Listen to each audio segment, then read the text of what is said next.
அனைவருக்கும் இனிய மாலை வணக்கம். இன்றைக்கி ராகி களி செய்கிறதுக்காக 2 லிட்டர் தண்ணி எடுத்திருக்கோம். அதில் 600 கிராம் மாவு சேர்த்து தான் செய்ய போகிறோம். முதல்ல தண்ணியை நல்லா கொதிக்க வச்சுக்கலாம். அதிலிருந்து பாதி அளவு தண்ணியை எடுத்து வேறொரு பாத்திரத்தில் மாற்றிக்கலாம். தண்ணியை பாதி எடுத்ததுக்கப்புறமா நம்ம எடுத்து வச்சுருக்க மாவை அதில் சேர்த்து முதல்ல கிண்டி விடணும். நம்ம சேர்த்த மாவு தண்ணியில் மிக்ஸ் ஆகிற மாதிரி முதல்ல நல்லா கலந்து விட்டுக்கலாம். மாவை நல்லா பெரட்டி விட்டதுக்கப்புறமா 2 நிமிஷம் கழித்து நம்ம எடுத்து வச்சுருக்க சுடுதண்ணியிலிருந்து 2 கரண்டி ஊற்றுறாங்க. நம்ம ஊற்றின சுடுதண்ணி அடிய வரைக்கும் போகணுங்கிறதுக்காக மறுபடியும் இந்த மாதிரி பெரட்டி விடுறாங்க. இந்த மாதிரி செய்யும்போது தண்ணி எல்லா பக்கமும் போய் மாவு வேக ஆரம்பிக்கும். இன்னும் கொஞ்சம் தண்ணி சேர்த்து ஒரு 5 நிமிஷம் நல்லா வேக விட்டுக்கலாம். மாவு சேர்த்ததுக்கு அப்புறமா நம்ம அடுப்பை மிதமான தீயில வச்சு தான் வேக விடணும். 5 நிமிஷம் வேக வைக்கணுங்கிறதுக்காக அப்படியே விட்டுறக்கூடாது. இடையில இந்த மாதிரி கிண்டி விட்டுட்டோம்னா மாவு அடிப்பிடிக்காம நல்லா வெந்து வரும். அடிப்பிடிக்கும் அப்படிங்கிறதுக்காக மட்டும் இல்லை, மாவு எல்லா பக்கமுமே ஈவனாக வேகணும் அப்படிங்கிறதுக்காகவும் இந்த மாதிரி பரட்டி விடணும். களி செய்யும்போது கட்டி நிறைய விழுந்துருச்சுன்னா கொஞ்சமாக கல்லுப்பு சேர்த்து கிண்டினீங்கன்னா களியில் இருக்க கட்டிங்கெல்லாம் நல்லா உடஞ்சி வந்துடும். உப்பு சேர்க்கும்போது களியோட டேஸ்ட்டும் கொஞ்சம் நல்லா இருக்கும். களி நல்லா பாதி அளவுக்கு குக் ஆகிடுச்சு. இப்போ இன்னும் கொஞ்சம் தண்ணி சேர்த்து இன்னும் வேக விட்டுக்கலாம். இந்த மாவு கடையில் வாங்கின மாவு, அதனால் நம்ம எந்த அளவுக்கு தண்ணி சேர்த்து வேக வைக்கிறோமோ அந்த அளவுக்கு களி சாஃப்டாக இருக்கும். அந்த காலத்துலலாம் நிறைய சிறுதானியங்களை தான் உணவாக எடுத்துக்கிட்டாங்க. அதெல்லாம் முக்கியமாக இந்த ராகி களி தான் அதிகமாக எடுத்துக்கிட்டாங்க. முதல் நாள் செய்கிற களியை சூடாக சாப்பிடுவாங்க.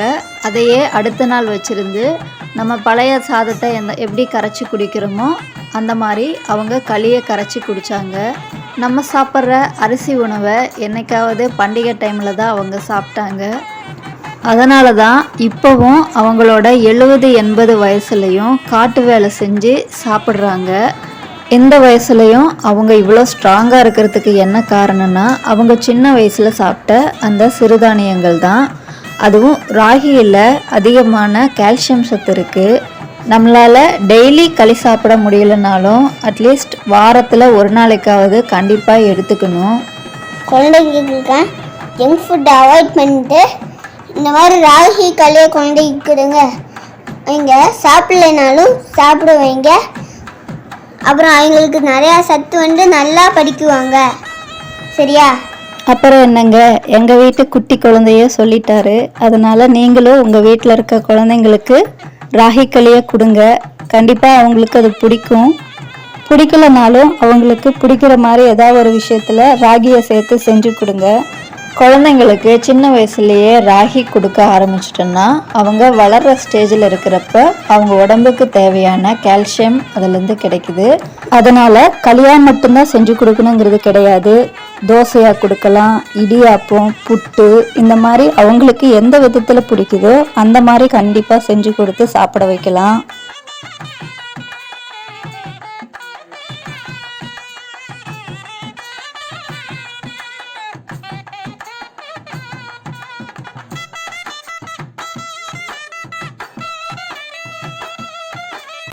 அப்படியே நம்ம களியும் ரெடி ஆயிடுச்சுங்க. இப்போ பாத்திரத்தை அடுப்புலேருந்து கீழே இறக்கிட்டு மறுபடியும் இந்த மாதிரி கிண்டி விடணும். இது எதுக்காகனா சின்ன சின்ன கட்டி ஏதாவது இருந்தால் கூட உடஞ்சி களி நல்லா நைஸாக வரும். அதுக்காக தான் இந்த மாதிரி கிண்டி விடுறாங்க. களியை அடுப்புலேருந்து இறக்குனதும் சுட சுட சாப்பிடும்போது அதோட டேஸ்ட்டு அவ்வளோ சூப்பராக இருக்குங்க. உங்களில் எத்தனை பேருக்கு அந்த மாதிரி சுட சுட சாப்பிட்றது பிடிக்கும்னு கமெண்ட் பண்ணுங்கள். இப்போ சாப்பிட்றதுக்கு எடுத்தது போக மீதி இருக்க களியில் ஹாட் பேக்கில் போட்டு வச்சுட்டிங்கன்னா சூடாக இருக்கும். மீதியான களியில் தண்ணி ஊற்றி வச்சுருந்து காலையில் மோர், சின்ன வெங்காயம், வரமிளகாய் வத்தல் இதெல்லாம் சேர்த்து சாப்பிடும்போது அவ்வளோ அருமையாக இருக்கும். அதே மாதிரி வெயில் காலத்தில் கூழ் மாதிரி செஞ்சு சாப்பிடும்போது உடம்புக்கு அவ்வளோ குளிர்ச்சியாக இருக்கும். இந்த மாதிரி ஏதாவது ஒரு விதத்துல ராகியை எடுத்துக்கும் போது உடம்புக்கு தேவையான கால்சியம் இதுல இருந்து கிடைக்குதுங்க. கால்சியம் தான் பால்லே இருக்குன்னு சொல்றீங்களா?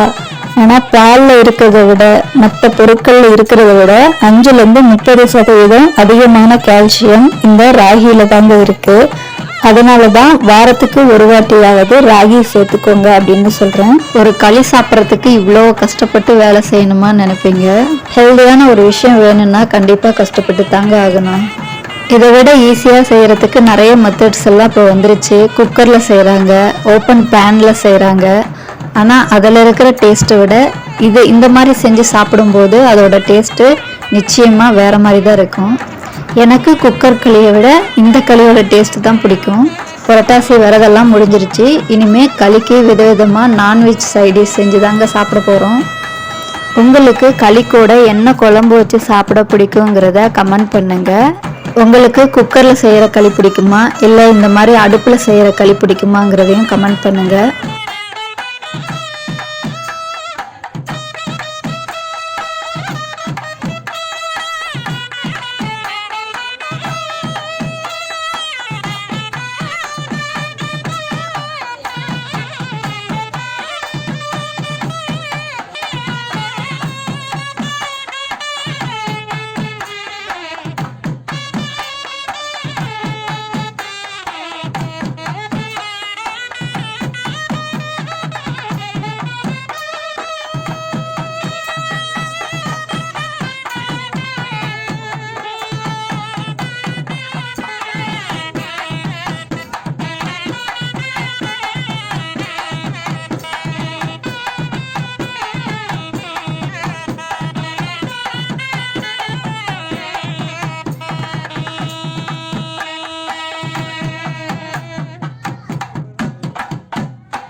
புரட்டாசி விரதெல்லாம் முடிஞ்சிருச்சு. இனிமேல் களிக்கு விதவிதமாக நான்வெஜ் சைடிஷ் செஞ்சு தாங்க சாப்பிட போகிறோம்.